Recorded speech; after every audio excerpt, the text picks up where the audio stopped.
Olá, pessoal, muito boa noite a todos. Sejam todos muito bem-vindos a mais uma quarta-feira, mais uma Evangelioterapia, aqui através da Fraternidade Espírita Bezerra de Menezes, em Nova Russas, no Ceará.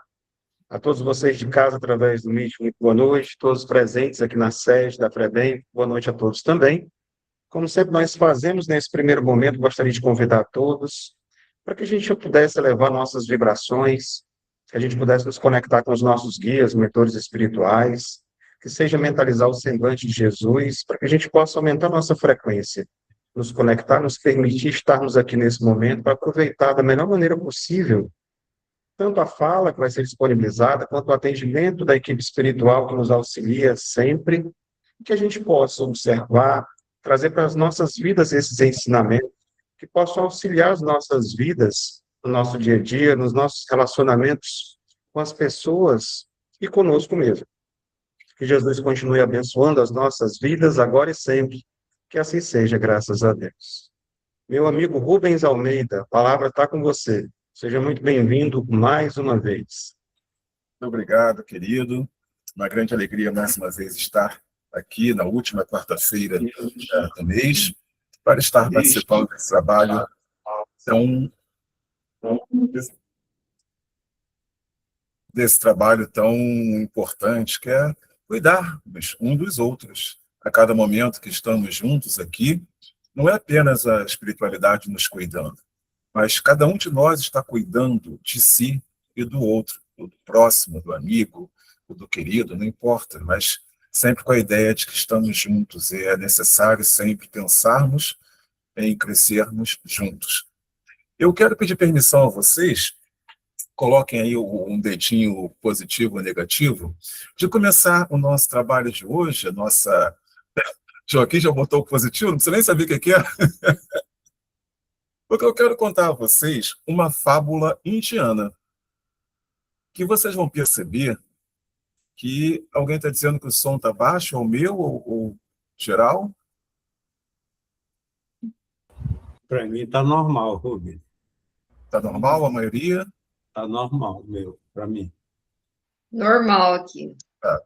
Obrigado, queridos. Ok. Então, queria passar a vocês essa fábula indiana que eu gosto muito, muito mesmo. Aliás, são duas, mas vou falar só de uma. São várias que eu gosto muito, mas duas especificamente têm muito a ver com o nosso tema de hoje. Então, vou contar 5 minutinhos uma fábula indiana. Essa fábula nos diz que existe um filósofo, e dentro do seu grupo ali de discípulos, 2 jovens eram muito disciplinados, 2 jovens eram muito atentos, estavam sempre buscando o conhecimento, aquele aluno que estava sempre ali ao lado do mestre, buscando conhecimento, enfim, alunos disciplinados. Tá? Então, esse filósofo, ele vai buscar o seguinte: vocês estão crescendo, vocês estão aprendendo, então, quando vocês chegarem em determinado ponto, eu vou levar vocês 2 para uma montanha e lá vocês vão conhecer um sábio. Tá? Um filósofo diz aos discípulos que eles vão conhecer um sábio. Vão guardando essas definições que vocês vão começar a entender, perceber e pegando o quanto é ligado essa fábula ao que nós vamos falar hoje.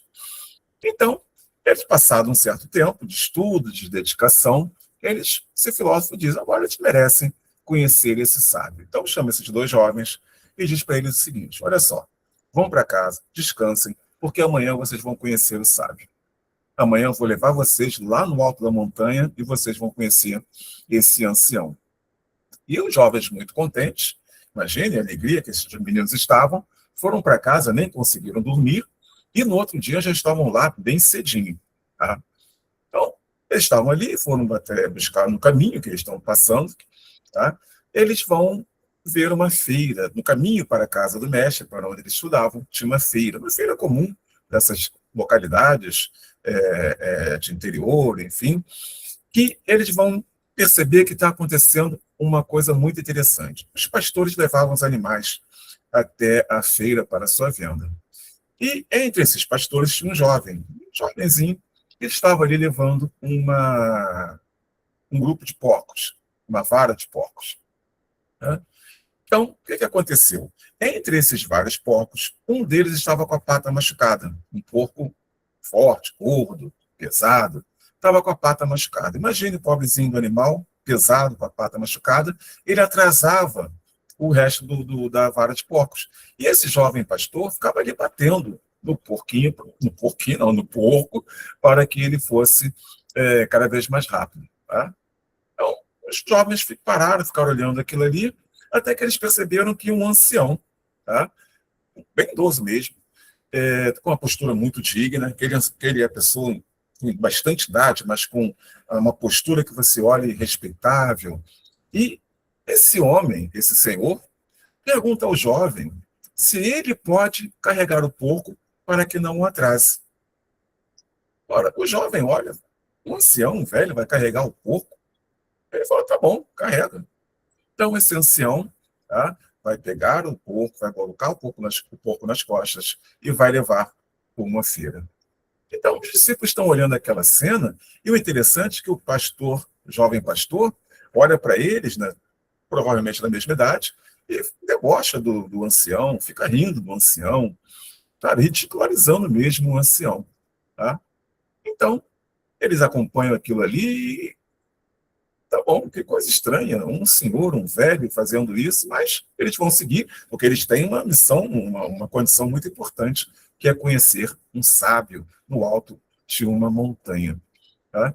Então, quando eles chegam na casa do filósofo, seu mestre, eles contam a história e vão fazer a seguinte pergunta: por que ele fez isso? Por que esse ancião fez uma coisa tão, para eles, esdrúxula? Tá? Então ele vai dizer, poxa, por quê? Tá? Então o mestre vai responder o seguinte: esse homem não fez nem pelo porco, nem pelo jovem. Que a dúvida desses jovens discípulos é se ele fez por causa do porco, porque ele ficou com pena, ou por causa do jovem, porque ele queria adiantar o trabalho do jovem. Tá? E o mestre dele vai responder uma coisa muito interessante. Tá? Ele diz, não foi nenhum dos dois, não foi nem pelo porco, nem pelo ancião, nem pelo jovem, foi por ele mesmo. Aquele homem idoso, ele fez por quê? Se ele não fizesse, a sua consciência ia cobrar a ele todos os dias da sua vida, de ter perdido a oportunidade de fazer o que era certo. Então, tá? O mestre vai ensinar para eles que aquele ancião carregou o porco para ter paz com a sua consciência, para ter paz na sua condição de ter sempre aquela lembrança que ele fez a coisa certa. Tá? Então, os jovens acharam a resposta perfeita, maravilhosa, o seu mestre, muito inteligente sempre. Tá? E o que vai acontecer a partir daqui? Eles vão começar a subir a montanha, vão seguir em frente. Tá? Depois de horas subindo a montanha, muito alta, tá? Ele vai chegar até um certo ponto onde vai ter uma cabana. Tá? Então, quando chega nessa cabana, eles chegam e quem recebe eles? O ancião que carregou o porco. Eles olham aquilo ali e tomam um susto. O sábio que nós estamos procurando é aquele que carregou o porco lá no sopé da montanha. Eles se assustam, como jovens, naturalmente, tá? Mas não falam nada. Eles vão passar o dia... Desculpa. Eles vão passar um dia absolutamente maravilhoso, eles vão receber muitas lições, coisas que eles nunca ouviram na vida, ensinamentos absolutamente que transcenderam o conhecimento, transcendia o conhecimento deles, até que chega o final do dia e eles tinham que voltar antes de anoitecer, porque a descida era muito longa também. Tá? E o ancião, já se despedindo deles, pergunta, posso fazer mais alguma coisa por vocês? O ancião tratou eles com muita deferência o tempo todo. E pergunta, posso fazer mais alguma coisa para vocês? Os jovens já estavam naquela coisa, pergunta, não pergunta, pergunta, não pergunta, vamos perguntar. Tá? Imagina, a ansiosidade do jovem, o dia inteiro não perguntaram, vamos perguntar. E eles perguntaram, nós vimos o senhor lá embaixo carregando um porco, queremos saber do senhor, por que o senhor carregou aquele porco tão gordo, tão pesado, o senhor é um ancião? Tá? Foi pelo jovem, ou foi pelo porco, ou, como o nosso mestre nos ensinou, ou por si mesmo? Então o ancião vai botar a mão no queixo, vai pensar, Hoje, na feira, banho porco? Eu não estou lembrado. Não estou lembrado disso. Meus filhos, na minha idade, eu já estou sem memória. Me desculpem, eu não estou lembrado disso. Mesmo, não estou lembrado mesmo desta questão. Então, os jovens pensam, realmente ele deve estar esquecido, enfim, vão descendo. No meio da descida, o seu filósofo, seu mestre, está andando o mestre na frente, dois atrás, o mestre começa a rir. Ele dá uma grande gargalhada, ele está todos descendo em silêncio, todos descendo ali, ainda refletindo sobre os aprendizado que tiveram naquele dia maravilhoso, inclusive o próprio filósofo, muito encantado com tudo que aprendeu, né? E ele para e dá uma grande gargalhada. E os dois jovens estão pensando, meu Deus, um está esquecido, o outro está rindo à toa. O que está acontecendo? Então, o mestre, o sábio, vai dizer o seguinte: eu não estou rindo à toa, não, eu estou rindo de mim mesmo. Eu estou rindo da minha ignorância. Por quê? Quando eu respondi a vocês sobre essa história do porco e do ancião, eu respondi o que eu faria. Respondi que eu carregaria o porco porque a minha consciência me cobraria de não ter feito o justo. Eu sou um filósofo, sou um mestre. Ele é um sábio. Ele não se obriga a fazer o que é justo. Ele faz porque é natural. É tão natural que a memória não resiste. É uma expressão natural do seu ser. É como beber água. Ninguém lembra, ou como respirar. Ninguém lembra quantas vezes respirou no dia. Né? O filósofo passa isso para aqueles jovens. É tão natural para ele fazer o que é certo, fazer o que é justo, que ele não registra. E eu respondi a vocês o que eu faria, não o que ele faria. É uma expressão natural do ser, daquele sábio. Mais uma vez, ele vai lembrar como beber água, como respirar, quantas vezes nós piscamos. Nós não sabemos, porque é natural. E ele vai dizer ainda para aqueles dois jovens, ele carregou o porco pelo que ele é. Pelo que ele é. Não por nenhum outro motivo, mas pelo que ele é. E é interessante que, desenvolvendo o raciocínio dessa fábula, a mensagem dessa fábula, né, nós vamos perceber que os dois carregariam um porco, o filósofo e o sábio. Tá? O filósofo carregaria o porco mais ou menos assim, carregando o porco, reclamando. Que porco pesado. Esse porco está sujo, está cheio de lama. Para que eu peguei esse porco? Ou seja, ele carregaria o porco lutando consigo mesmo. O sábio carregou o porco porque, para ele, não existe outra possibilidade que não fazer o justo. Ele não tem dúvidas. Não importa para ele se o porco é gordo, grande, sujo, se é longe. Não. Não existe outra possibilidade senão fazer o justo. Aí está a grande diferença entre o filósofo e o sábio. Tá? Carregar o porco 1000 vezes por disciplina, até carregar o porco por natureza, por princípio. Tá? E assim são as virtudes. Precisamos exercitar a nossa virtude, mesmo reclamando, mesmo tendo dificuldades, mesmo lutando contra nós mesmos, até que chegamos ao ponto de ser virtuoso por natureza, por princípio. É o conceito de transformação para transmutação. Eu sou um homem que me transformei, mas eu ainda não estou muito longe de me transmutar.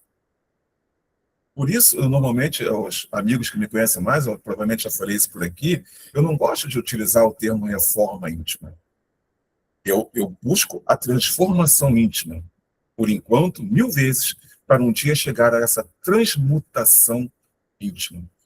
Ou seja, a minha natureza, o meu ser, a minha essência mudar de forma absoluta. E aqui, eu tenho certeza que vocês já perceberam o quanto tem muito, muito a ver o que nós vamos falar hoje. Porque o nosso tema é sede perfeitos. E quando Jesus diz sede perfeitos, o título lá no Evangelho segundo o Espiritismo, me fugiu agora o capítulo, sede perfeitos. esta perfeição que Kardec coloca, essa perfeição que ele tira das palavras de Jesus, é essa transmutação. É essa mudança de ser por essência, por natureza. Por natureza eu vou ser justo. Eu não tenho que ficar pensando, eu tenho que ser justo na situação tal. Por natureza eu vou ser justo. E o interessante dessa questão sede perfeitos é atentar para todo o versículo 48 de Mateus 5. É o último versículo do capítulo, que Jesus vai dizer o seguinte: portanto, sede perfeitos, como é perfeito o Pai de vocês, que está nos céus, no céu. E aqui nós vamos perceber, cada vez mais, o quanto essa condição de uma parábola, de uma imagem, de uma fábula, tá, nos auxilia a compreender determinadas coisas. Jesus diz: sede perfeito como é perfeito o Pai de vocês que está nos céus. E, naturalmente, quando nós estudamos, muitas e muitas vezes, a grande maioria das vezes, quando nós estudamos essa passagem, nós estamos, primeiro, questionamos: como é que eu vou ser perfeito como Deus? Impossível. Óbvio que é impossível. Mas lembre-se, uma das definições de Deus é ser soberanamente justo.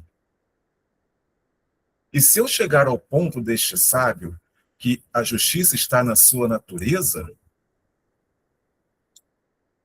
eu sou como Deus? Claro que não. Mas a justiça está dentro de mim de tal maneira que é absolutamente natural. Eu não vou ser soberanamente como Deus, mas eu vou ser justo.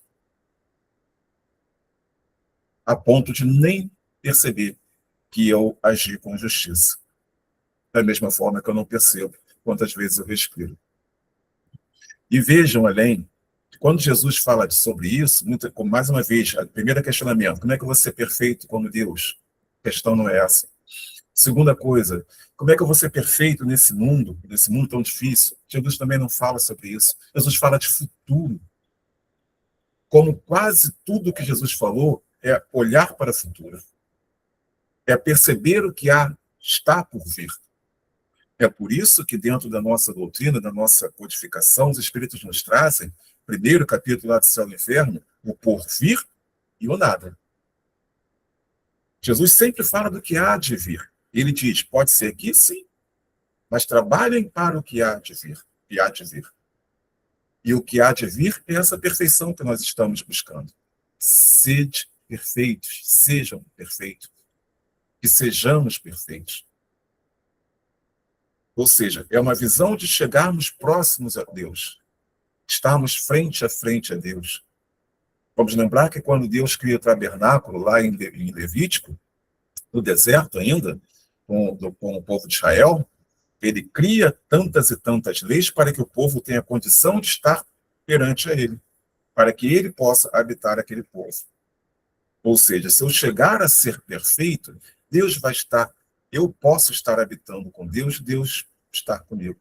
A questão é que Deus está comigo o tempo todo, mas eu, ainda um espírito, um ser em transformação, ainda preciso de muita coisa. Por isso, todas aquelas leis que Deus colocou. E vejam, eu terminei o comentário da fábula falando que é a mesma coisa com as virtudes. Absolutamente a mesma coisa com as virtudes. Quais virtudes nós podemos pensar agora, sim, de forma simples? A fé, a esperança, a caridade, principalmente as virtudes teologais, mas tantas e tantas outras, que precisam ser exercitadas, como o mestre diz, 1000 vezes, para que seja absolutamente natural. 1000 vezes contestada, 1000 vezes pensada, 1000 vezes questionada, até que vamos chegar no ponto dessa virtude ser absolutamente natural. E vocês vão lembrar que eu iniciei falando que estamos, a cada momento de trabalho aqui, cuidando uns dos outros. Imaginem quando nós chegarmos a essa pureza, essa naturalidade de virtudes, o quanto nós podemos, o quanto nós vamos fazer o bem ao próximo. O quanto nós vamos dar as mãos e dar a mão a quem está do nosso lado, a quem está necessitado. Então, vejam, quando temos esse entendimento desse sede perfeito, tá? Ou seja, como Pai que está nos céus, não como uma imagem. Vamos lembrar, Jesus vai dizer, Deus, melhor dizendo, vai dizer várias vezes, principalmente na criação, façamos o homem à nossa imagem e semelhança. Deus não está falando da minha cor de pele, Deus não está falando da minha condição financeira, Deus não está falando da minha nacionalidade, Deus está falando da minha essência. Deus está falando do meu espírito, do que eu sou. E se formos avançar um pouquinho, e no segundo capítulo de Gênesis, quando Deus cria o homem do barro, sopra nas narinas do homem para que ele respire e venha ao mundo, nós precisamos lembrar constantemente que nós temos a centelha divina dentro de nós. Nós temos esse sopro divino, o Ruá, dentro de nós. E dessa maneira, nós podemos ser, sim, perfeitos como Deus, Pai de todos nós que está nos céus. Jesus jamais falaria alguma coisa, nos traria uma mensagem que não fosse possível de nós apropriarmos dela. Jamais. Seria a questão que sempre muitos e muitos fazem. Como é que eu vou ser perfeito como Deus? Jesus está dizendo para nós sermos perfeitos como Deus, mas para estarmos santificados como Deus. E mais interessante desse finalzinho do ser de perfeitos, e que é importante nos apropriar desse conceito de sermos perfeitos, é o portanto que tem no início da frase. Verso 48, Mateus 5. Portanto, vírgula, sejam perfeitos ou sede perfeitos, como perfeito é o Pai que está nos céus. Por que Jesus fala portanto? E por que nós temos que atentar para esse portanto? Porque, como eu falei para vocês, é o último verso do capítulo 5 de Mateus. E no capítulo 5 de Mateus, nós encontramos o início do Sermão do Monte. Sermão do Monte, é sempre bom lembrar, Sermão do Monte vai do capítulo 5 de Mateus ao capítulo 7. Ele é dividido em 3 capítulos, naturalmente em 3 partes. Jesus não fala num bloco completo, ele tem essa partição, porciona o seu discurso, onde ele fala primeiro vamos colocar de forma mais simples, ao povo mais comum, ao povo mais humilde. Na segunda parte, aos ricos, mais uma vez colocando de forma genérica, e na terceira parte, aos poderosos. Por quê? Quando Jesus fala, portanto, quando ele fala para para esse povo, o povo todos estão inseridos. O rico, o pobre, o branco, o preto, o gordo, o magro, todos estão inseridos. Por isso ele vai começar com as bem-aventuranças, como nós conhecemos bem.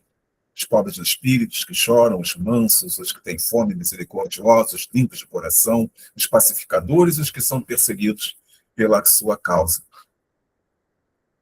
Por quê? No final das bem-aventuranças ele diz, alegrem-se e exultem, porque há grande recompensa nos céus. Pois assim perseguiram os profetas que viveram antes de vocês. Vê como Jesus já constrói aqui o pensamento que ele vai ter lá no final. Se vocês forem desta forma, alegrem-se, vocês vão sofrer, mas alegrem-se, exultem, porque vocês têm uma recompensa dos céus e vocês vão ter a mesma recompensa que tiveram os profetas.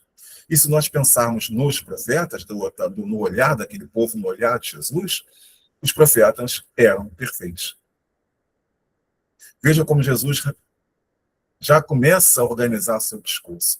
É por isso que eu sempre faço. É muito bom a gente fazer crítica literária quando lê as Escrituras, quando lê as palavras de Cristo. A gente descobre muita coisa além do que só ouvir o que alguém falou, ou daquela passada rápida como dizia minha avó, passar os olhos na leitura, mas não leu nada. Tá? Mas a importância de atentar para isso. Jesus termina dizendo para sermos perfeitos.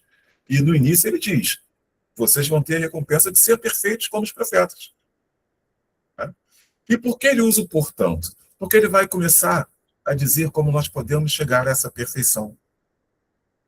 Primeiro, num discurso onde ele vai ter partes, primeiro ele vai dizer que nós somos o sal da terra e a luz do mundo.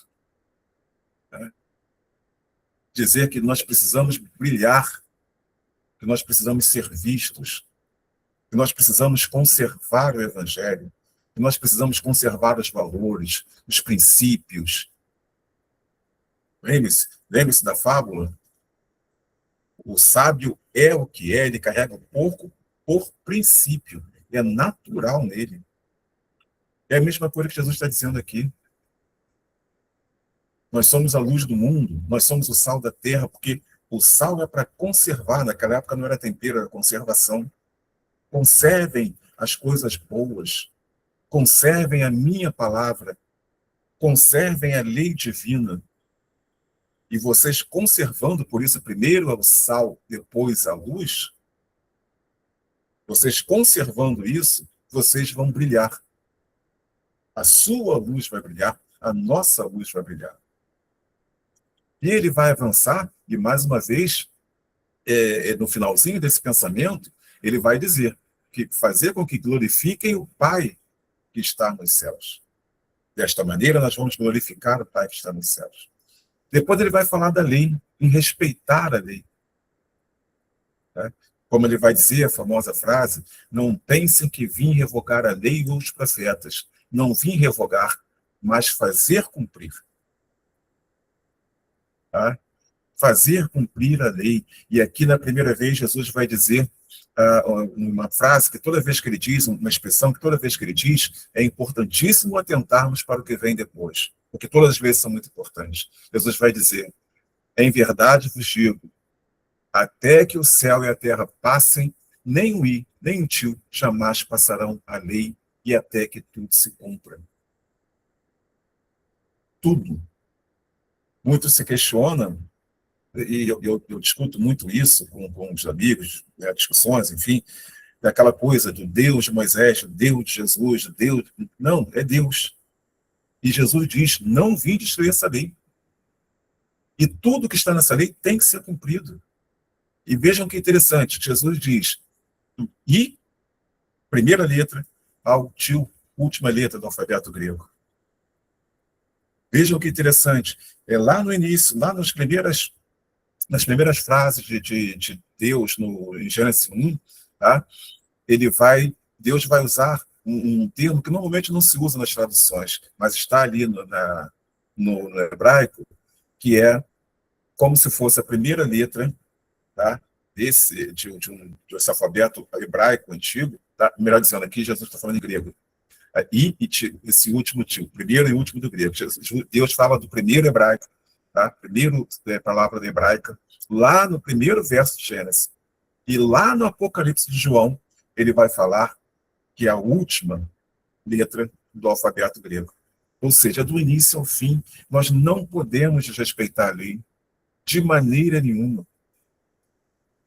Tá? Porque qualquer um que desrespeitar qualquer mandamento, como Jesus vai dizer, tá? Ou ensinar aos outros a fazer o erro, será considerado mínimo no reino dos céus. Essa eu vou ler para vocês.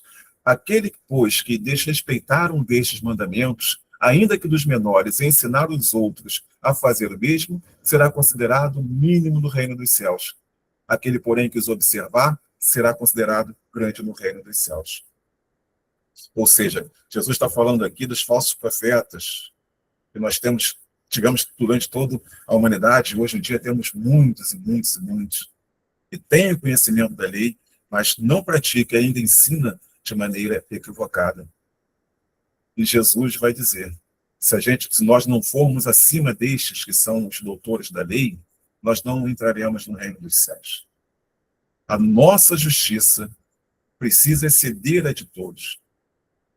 Jesus diz, eu afirmo, se a justiça, ou seja, o que nós agimos em relação aos outros, não exceder a justiça do todo, do comum, nós não vamos ao reino dos céus.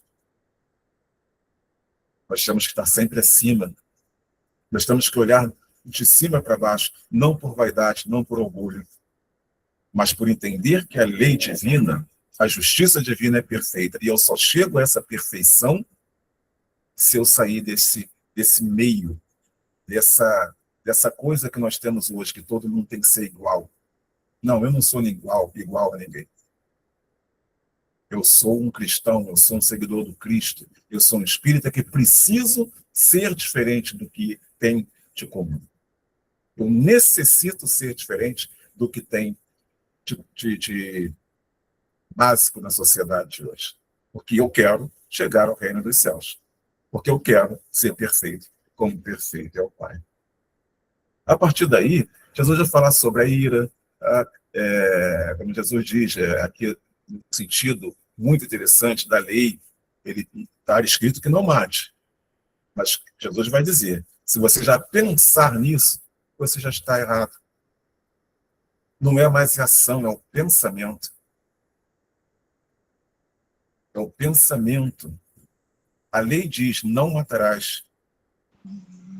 Ai, peraí, isso não.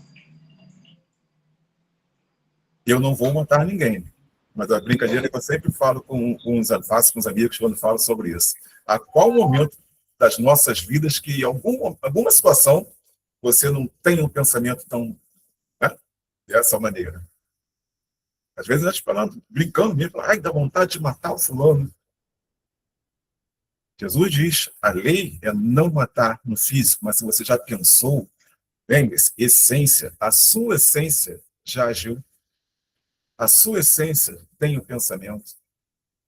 E é nesse ponto que Jesus vai dizer, se você chegar, está indo para o altar, e lembrar que tem um irmão ou alguma coisa contra você, volte rápido. Deixa tudo lá e volte rápido para que concilie com o seu irmão. Tá? Reconcilie-se com ele. Ou seja, seja justo, busque justiça. E vejam o que Jesus diz, é sem demora, é rápido. Não pode ser aquela coisa de, lembre-se, vou ficar carregando um pouco pensando, está pesado, está sujo, ai meu Deus, está sol, está frio, não. Porque isso faz demorar. É rápido, faça por essência, faça por natureza. Se eu errei, na mesma hora, busque justiça. Como Jesus diz, se não fizer assim, não sairá do julgamento, da prisão, tá? Até que pague o último centavo. A partir daí, Jesus vai falar sobre adultério. Tá? E a ideia de adultério, então nós vemos lá, da forma que depois a igreja construiu os 10 mandamentos, que passou a ser muito diferente do que é de fato, tá? Não é apenas o adultério na questão da mulher, e Jesus dá o exemplo. Tá? Se olhar para a mulher, a intenção já é impura. Se desejar, já é impuro. Mas o adultério é em todos os níveis. Eu posso ser um adúltero falando aqui com vocês. Lembre-se que Jesus fala... O que Jesus falou antes, um pouquinho? Fale da forma correta, use a lei da forma correta, ensine a lei da forma correta. Porque se você adulterar a lei, você não vai entrar no reino do céu. Se você fizer com que outro adultere a lei, da mesma maneira. Então, Jesus vai ensinar também sobre a questão do adultério. E ele vai, né, como se diz, normalmente vai pegar pesado quando ele vai dizer se seu olho direito te levar a tropeçar, porque ele vai falar aqui sobre olhar a mulher do próximo, tá? Ou seja, se seu olho te levar a tropeçar, arranque-o. Se a sua mão direita te levar a tropeçar, a fazer alguma coisa, a tropeçar, jogue-a fora. Ele vai dizer, é preferível perder uma parte do que seu corpo inteiro, tá? Deixar de entrar no reino dos céus. Mais uma vez, Jesus não está falando de matéria, do meu olho, da minha mão, está falando da minha intenção. Mais uma vez, Jesus está falando da minha essência. Ele vai falar também sobre o divórcio, questão do repúdio, porque naquela época era muito difícil para a mulher podia ser repudiada, ter o divórcio, simplesmente porque o marido queria, pura e simplesmente acordou, não gostou mais da mulher, ou a comida que ela fez não ficou satisfatória, ele podia escrever uma carta de divórcio e levar ao templo, ao sacerdote. Pior, ele podia, se estivesse desconfiado, vejam bem, desconfiado que a mulher estivesse o traindo, ele levaria a mulher pelas mãos até a frente do templo, entregaria ao sumo sacerdote, que faria ali um processo, daria uma beberagem a essa mulher, E se ela passasse mal, o que era natural, quando a gente vai ver lá em Levítico, qualquer um que bebia aquilo vai passar mal. E se ela passasse mal, ela era uma adúltera e era julgada como e adulteração, mulher adúltera era lapidada. Tá?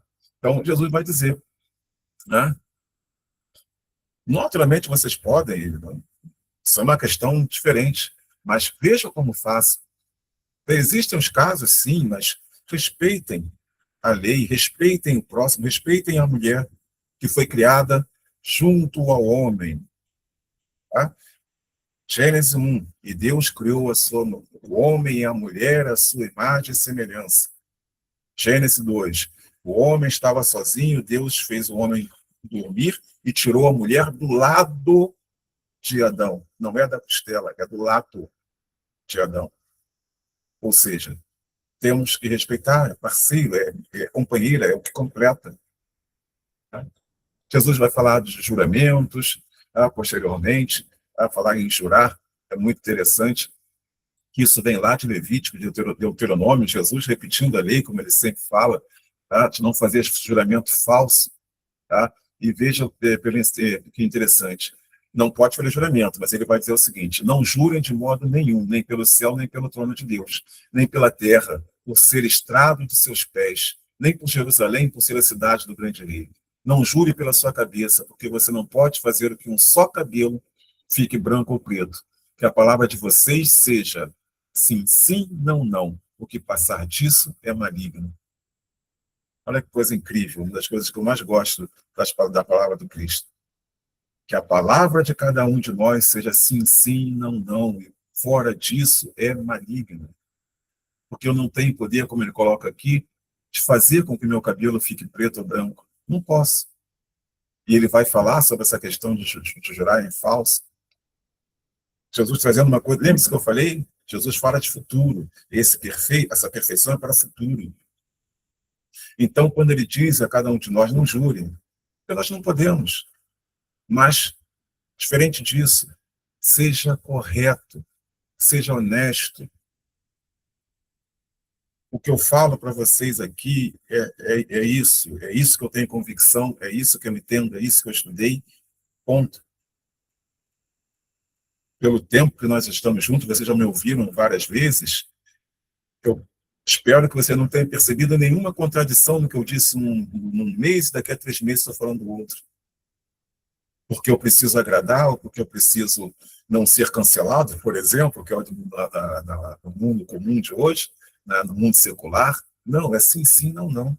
Como eu falei para vocês há pouco tempo, eu sou cristão, eu sou espírita, eu não posso ser igual a todo mundo.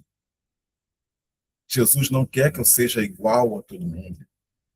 E quando ele fala de sermos o menor, é porque nós precisamos servir. Mas para servir, nós temos que estar grandes por dentro, grandes em nossa essência.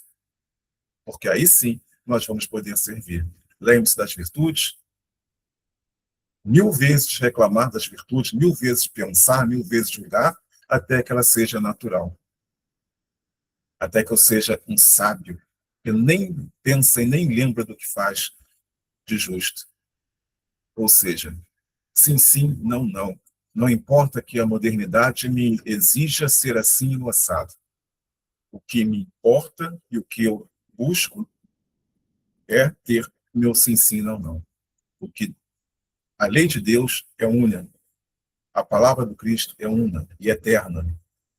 Tanto a lei quanto a palavra do Cristo. Por isso ele fala ali, não vai passar a terra nem do início ao fim do alfabeto, ou seja, tudo que a gente falar, tudo que a gente fizer, não vai passar até que tudo esteja no seu lugar.